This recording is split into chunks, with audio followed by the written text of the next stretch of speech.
The station smelled like recycled air and burnt coolant. Kalen had been living on Vex 9 orbital for 3 years, long enough to know every corridor by memory, every vendor by face, every species by the particular way they looked at him when he walked past. Most looked with curiosity, some with indifference.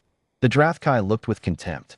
They were a militaristic species, gray-skinned, 7 feet tall, with 4 arms and the cultural sensitivity of a battering ram. They had arrived on Vex 9 6 months ago as trade representatives, which was the diplomatic way of saying armed occupiers who hadn't technically occupied anything yet. The council let them dock because refusing the Drathkai anything was the kind of decision that ended careers or lives. Kalen had managed to avoid them mostly. He was a maintenance engineer, not important enough to threaten, not small enough to ignore entirely. He kept his head down, fixed the oxygen recyclers, went to sleep, repeated. Then one afternoon, Naira screamed. He heard it from 2 corridors away. He didn't think. He didn't calculate odds or assess threat levels or remind himself that he was one human against a species that routinely bench-pressed cargo containers for sport. His boots were already moving before his brain caught up with the sound. He found them in the secondary loading bay. 3 Drathkai soldiers had Naira backed against a storage rack. She was 12 years old, the daughter of Dr. Amara Solis, one of the station's xenobiologists. Naira had her mother's stubborn chin and her father's habit of wandering where she wasn't supposed to be. She'd apparently wandered into the loading bay and bumped into the soldiers' equipment crate, spilling their gear across the deck. Small mistake. Completely forgivable. The Drathkai didn't do forgiveness. One of them had her by the collar of her jacket, lifting her off the ground. Her feet dangled. Her face was red, eyes wide. That particular terror that only children carry. The kind that hasn't yet learned to hide itself behind adult composure. Put her down, Kalen said. His voice came out flat. Not angry, not scared. Flat, like a statement of physics. Like gravity exists or fire is hot. The 3 soldiers turned to look at him.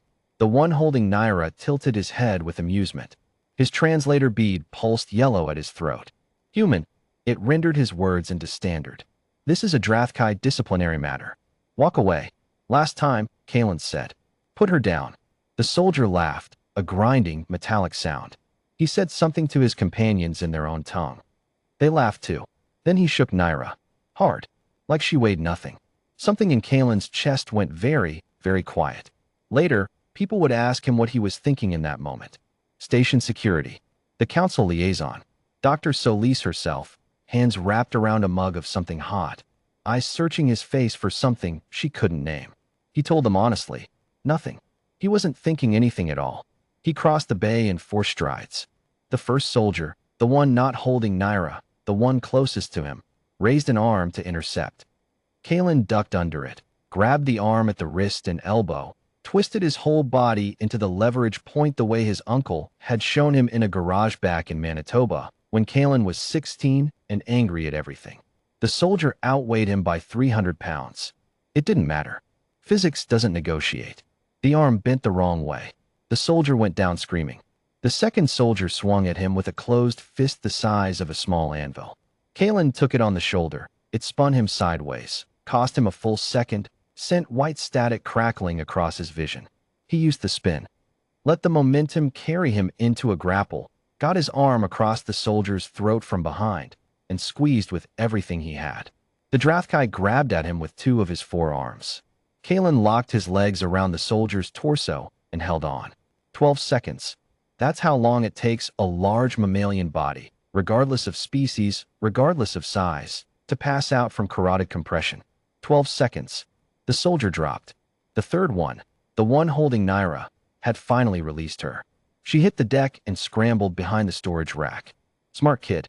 The third soldier stood between Kalen and the exit, for arms spread wide. And for the first time, he looked uncertain. Not afraid. The Drathkai didn't do afraid either. But uncertain, like a predator that had misjudged its prey and was now running new calculations. Kalen's shoulder was screaming. He could already feel the bruise forming, a deep bone ache that would turn spectacular colors by morning. He breathed through his nose. Slow. Even. Walk away, he said, and he used the same flat voice he'd used before. I am not telling you again. The soldier walked away. The commander arrived 40 minutes later. His name, rendered into standard, was something like Vrathkale, and he was the kind of being that rooms rearranged themselves around. 6.5 feet of gray muscle and war history, with 4 silver rank bands on his upper arms and the particular stillness of someone who had never once needed to prove anything to anyone. He came with 6 soldiers and a council liaison who looked like he wanted to be literally anywhere else in the galaxy. Kalen was sitting on a cargo crate with an ice pack on his shoulder when they arrived. Naira was next to him, quiet now, occasionally glancing at him the way children look at something they're trying to understand.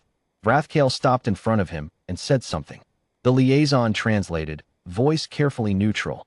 You assaulted 2 Drathkai military personnel. Under the Treaty of Vex Accords, this is punishable by. Your soldiers put their hands on a child, Kalen said. A human child, 12 years old. They grabbed her and shook her for bumping into a crate. Drathkai disciplinary custom does not distinguish by age. The infraction was, I don't care about your custom. He stood up. The ice pack fell. I don't care what the treaty says. I don't care about your rank bands, or your trade delegation, or the very impressive number of ships you have parked off the port docking ring. He looked up at Vrathkale directly. You put your hands on that kid again. Any of your people put their hands on any child on this station, and I will do considerably worse than dislocate someone's elbow.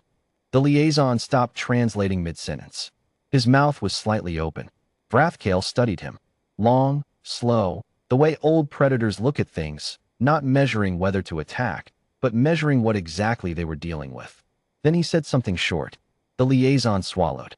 He asks what you are. A maintenance engineer. Another exchange. He says you fight like a soldier. I fight like someone who grew up with 3 older brothers. Kalen picked the ice pack off the floor. And like someone who's watched your people make everyone on this station smaller for 6 months. He looked back at the commander. We're small already. Humans, I mean, compared to most species out here. We know that. We've always known that. But there's a difference between being small and being nothing.